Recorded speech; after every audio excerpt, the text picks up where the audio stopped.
You're listening to the Scars and Guitars podcast series. My name's Andrew Mackay-Smith, and the interview subject you're about to hear from is Diego Tejeida from the UK outfit Haken. Now, Diego, if you're listening, my apologies if I've mispronounced your surname there. The reason for the conversation with Diego is to promote their appearances, that is Haken's appearances, in Australia in September and October 2017. So I'll read out some dates. On the 28th of September, they're playing in Brisbane, the 29th in Melbourne, the 30th in Sydney, and finally on the 1st of October, Perth has a show. So let's have a listen to what Diego has to say. Here we go. Australia in September on the back of the stellar album titled Affinity, which was released a little over 12 months ago or so it's been out a while now. So 2 questions to open our discussion. Yeah. Can you describe the album for those people that are yet to hear it, and what can Australian fans expect from the upcoming tour? Right, well, thank you very much. Affinity is an album that musically is the first time we experimented with 80s stuff. So 80s music like Vince Cola, Toto, even Van Halen, it's been like a massive influence on the sound of the album. Also, there's been a lot of electronic influences, like of the likes of Aphex Twin or, even some dubstep influences going on. So it's a very, ironically, it has a lot of like modern influences as well. So it's the mixture of both, and I think that's been why the album has had the acceptance of the audience it has. So yeah, I mean, in terms of the shows, we're very, very excited to go to Australia. It's the first time we play in Australia ever, and I think it's the first time for most of us, if not all of us, to ever be in Australia. So yeah, we're very, very, very excited about it. I think most of us always wanted to go there, and we didn't have the opportunity until now. Okay, sweet. Yeah, cool. So I've asked the question about the tour and, of course, the album. Now, I've been listening to the album pretty much non-stop for, of course, all of my waking hours, but over the last 24 hours. And the band's music is extraordinarily visual. So God help me for saying this on the podcast, but I imagine it is music that would accompany mind-altering substances beautifully. So my question here is this. Great. What inspires the band to create such wonderfully vast and colourful music? I think it's just music itself. We all have very different tastes in music and very different influences. Connor, our bass player, and Richard, one of our guitar players, they're really into kind of modern bands, and things like Bon Iver or Deer Hunter, and Charlie is massively into 70s music, like Gentle Giant. He loves Queen, and also in a lot of he loves Sugar, and I'm into that stuff as well. But I grew up listening to grunge, and my first idol was Kurt Cobain and Nirvana, and I listened to a lot of minimalistic composers like Philip Glass or Brian Eno, so stuff like that. So we all love music genuinely, apart from we play prog, that's our common ground, but we all genuinely love music. And I think the main thing for us when writing music is just to create a good tune. So a good tune can be played on any genre. It could be played in like a jazz quartet, or it could be played as a dance tune, as a hip hop tune. So our main focus is on the vocal melody and the lyrics, and obviously the harmony behind it, before adding all the gimmicks that prog comes with, like the solos or the intricate parts. The main thing is the music and the songs. So hooks and choruses. Well, you just mentioned someone whose music I think is extraordinarily important there, and I love his compositions, and that's Philip Glass. So I just watched conductor Alondra de la Parra conduct Symphony Number 11, which is the first time it was played outside of New York in Brisbane recently. Fantastic stuff, but it's really inspiring. That's amazing. Oh, yeah, it's really inspiring to hear that you mention an artist like him or a composer like him, because not a lot of people in our, let's call it our genre and our sphere of music, really understand his work and get into his work. He composed something many years ago, about 30 or 40 years ago now, called, I'm going to get the spelling incorrect, but I'm sure you know exactly what I'm talking about, Kiamatsa Kera, I think it was called, where his music accompanied these extraordinary visuals of industrialised society in the late 70s, early 80s. Anyway, sorry, that was just an aside point, but I thought it was an important one there for the listeners to, particular listeners of your music, they could probably branch across and get into some of that stuff. No, absolutely. I mean, My favorite Philip Glass album ever is a solo piano, for instance. It's just extremely simple, but it's just such a powerful album. So yeah, definitely check Philip Glass out if you haven't heard of Philip Glass out. Yes, outstanding, mate. Yes. And another one of my favourite artists, different medium, but is Roger Dean. And for those that are listening and not familiar, you Google his name and just check out the images that appear. So about the band, though, I've watched your videos on YouTube, and there's a lot of, call it an out of space or a sci-fi theme going on. Has the band ever thought about approaching a visual artist such as Dean to collaborate? Well, yeah, of course. I mean, that's been in the back of our minds, and we've been conscious about doing something like that for ages. The thing is, it's just like a very expensive thing to do. But yeah, absolutely. And I think music and visuals are just a very, very powerful combination. So yeah, I mean, as you said, I don't know if it comes across, but also, I mean, personally, when I'm writing, or I'm actually like programming a sound on the synthesizer, I get like very visual ideas of it. So yeah, and that's something we love to do. It's just a matter of getting the right budget, because as probably not many people know, animations are extremely expensive. Yeah, it's not a case of the fact that you don't have to pay an actor anymore. You've got to pay for visual composers to do their thing, and that does cost a princely sum these days, doesn't it? Yeah, no, definitely. It's definitely a fortune. Okay, my next point is going to be wrapped in a question. So here goes. It's rather long, but as I say, I am inspired by your music, and I did a bit of reading that some of my fellow reviewers have, or their thoughts on your band's music, and it was always inevitable that Haken draws comparisons to Dream Theater, but I can see potential elsewhere. So, Diego, hear me out here, as I'm going to offer a comment and then ask for your thoughts. So, I know that there are a ton of 12 to 16-year-olds that raid their parents' and even grandparents' record collections for albums from Yes, Jethro Tull, Pink Floyd, and the Alan Parsons Project. Now, a trend in the near future that I feel is inevitable is for bands to cover entire albums from revered artists, such as the ones that I've just mentioned. Now, I feel that Haken are one of the more accessible prog bands that are out there today. Would you ever think about covering an album front to back from any one of the artists that I just mentioned, updating the sound by introducing some metallic elements and even touring? Well, oh wow, that's a bit of a question. I'm not sure about that one. I think, I mean, in my opinion, when a band or like an artist covers someone else's music, it has to be like justified. And I don't. I mean, this is obviously from a personal point of view, but I don't think trying to recreate what is done just to resemble it and do it again is fair, because obviously fans and people are going to love the original one.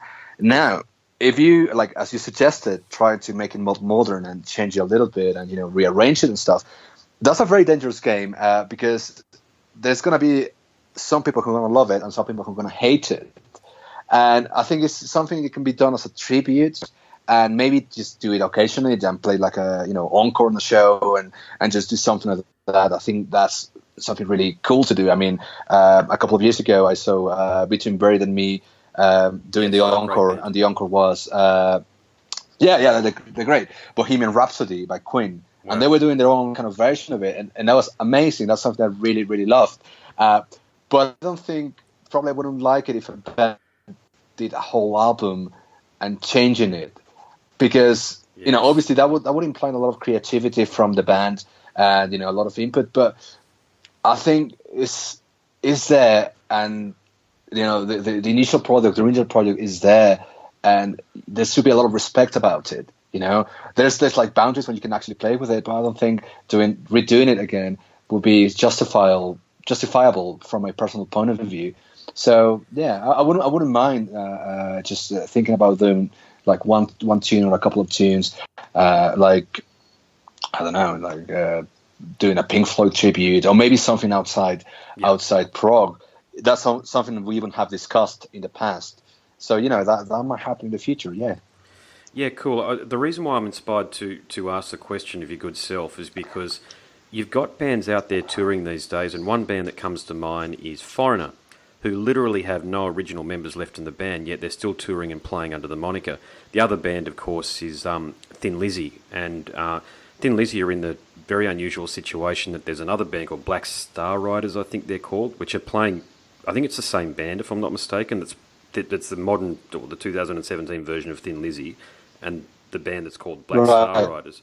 So the hunger and the appetite for classic, let's call it classic rock, you know what I mean, it might be prog or what have you, is so great there these days that there is enough space for two bands to play Thin Lizzy style music without having virtually any original members. There's certainly, in the current day version of Thin Lizzy, there's no member that actually started the band playing the music. There's a bloke who, I can't remember the name of the guitarist, but he's an excellent guitarist, by the way, and he puts on a great show and it's great music. But the point being is that the hunger's there.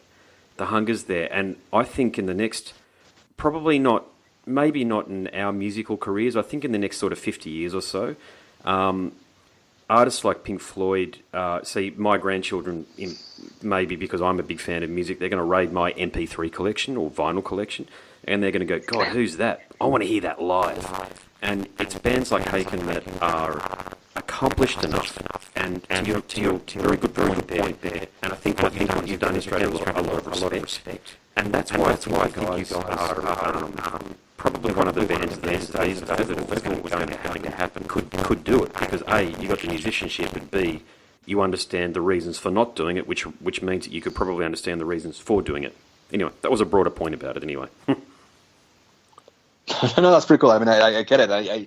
I mean, those are bands who have transcended, you know, and like they transcended the periods of time that were like current. And I think that's kind of the aim for any musician, to transcend, you know, to make music and something that will stay there and people will listen to it. And, you know, you mentioned bands like Pink Floyd, which I'm a massive fan of Pink Floyd.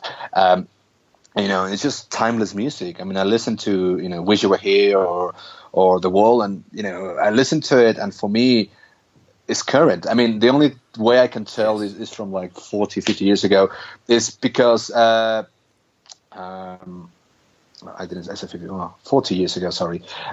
It's because, I mean, you can tell the production values, you know, you can listen to the drum kit, and you can listen to, you know, the snare, and you can listen, you know, the guitar tone is like very vintage, and that's what keeps away that it's old music. But the actual compositions are fantastic, the arrangements are beautiful, and, you know, the lyrics are current, you know. I mean, listen to The Wall now, and it makes perfect sense. So, you know, I agree with you. And I think that's the reason why, you know, so many people want to do it. But then at the end of the day, I think our responsibility as a young generation is to create more of that, you know, to create new music, to create something new, and to create something that hopefully will transcend. Maybe it might not transcend. Maybe the music we're doing, our generation is doing, is not going to transcend our generation. But, you know, I think that's when the new stuff comes out, when people start pushing boundaries. And now, when I mean boundaries, I don't mean it only as a personal point of view, but also as a generation, you know, trying new sounds, trying new technologies, trying new techniques that, you know, will open up the door for future generations to do something new. Yeah, very good point. Very good point. That's really good food for thought for the listeners out there, actually, because it is something that I think we're going to have to grapple with in the near future.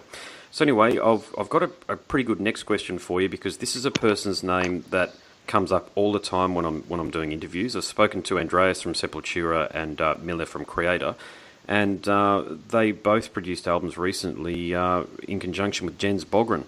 So what were your thoughts on the band's experience working with Jens? Oh man, he's a magician. Seriously, that guy, I don't know how he does, but he's an absolute magician.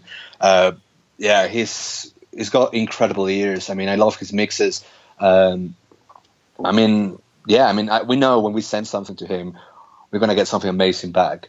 And, you know, he does get a lot of creative input when he does his mixes. Like, there's been, like, moments when, you know, some of us are expecting some sort of, like, mix, maybe, like, give priority to certain instrument or to certain sections. And when we get something back, maybe something different, but when you actually open your mind and listen to what he's done, most of the times it's really good. So I think that man is that's why everyone's trying to with him. I think it's a very popular producer nowadays, and he's an absolute perfectionist and a hard worker. So yeah, I mean, I'm always mesmerized, and I have no idea how he does it.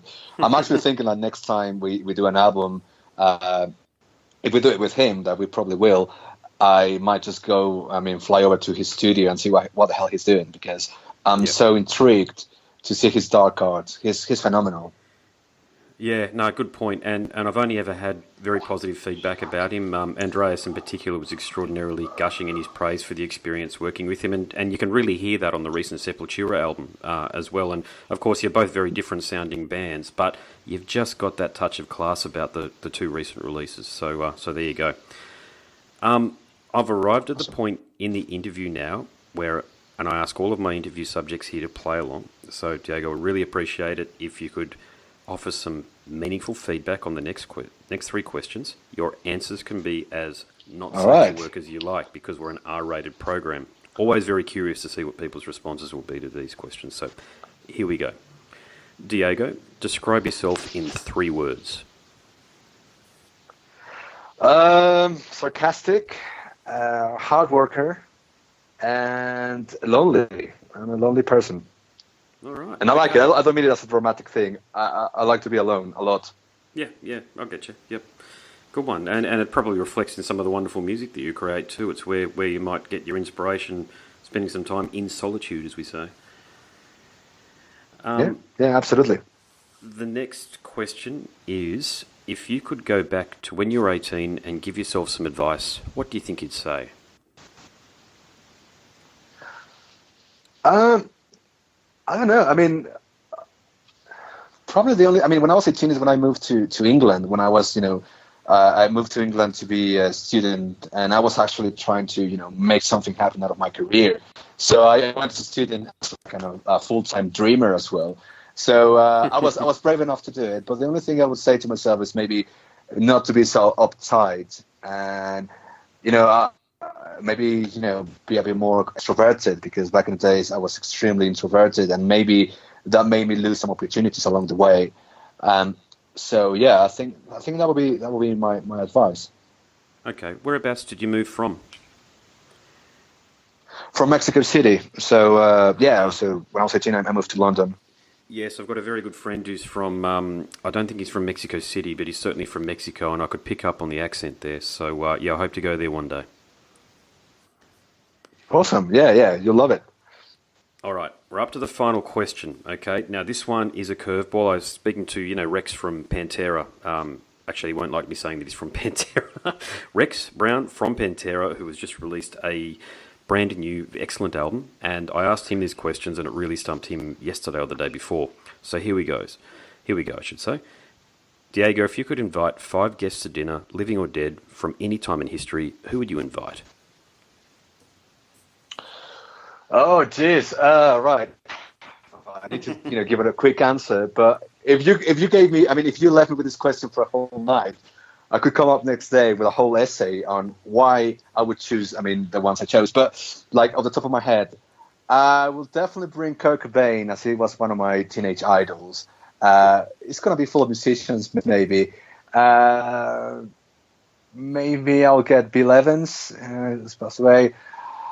It's gonna be full of musicians. I don't know. I'll get Michael Jackson for a laugh, definitely. I love him, dancing. I got 2 more. I need to be very, very, very thoughtful about this. I'm just only thinking about dead people, but Nicolas Cage is gonna be good. Okay, he's new. I haven't had him before. There you go. Haven't had him either. There you go. They're 2 new ones. Yeah, well done. Yeah. Awesome. Jim Carrey is probably certainly my favourite comedian. My favourite, no, I don't like to say favourite, but one of my favourite or most watched movies is The Cable Guy, which not a lot of people like, unfortunately, but I love that film. But so very thoughtful list, and I'd love to attend that, because I'd love to attend and hear Jim sharing some of his wonderful jokes. So yeah, definitely. So that's it. I appreciate you got another interview coming through, mate. I just want to offer you a heartfelt congratulations again on the album Infinity. It is a stunner. You personally are an excellent musician. I certainly want to be in the crowd when you guys come down to Australia. You're playing at the Zoo here in Brisbane, and mate, hopefully we can share a beer. Awesome. No, yeah, absolutely. I'm really looking forward to meet you, Andrew, and really looking forward to play there. So yeah, I think we're very excited about it. Fantastic. All right, mate. All the very best, and talk to you a bit later. All right. See you later then, Andrew. You've been listening to the Scars and Guitars podcast series. My name's Andrew Mackay-Smith, and that interview subject was Diego Tejeida from the UK prog outfit Haken. Thank you so much for listening.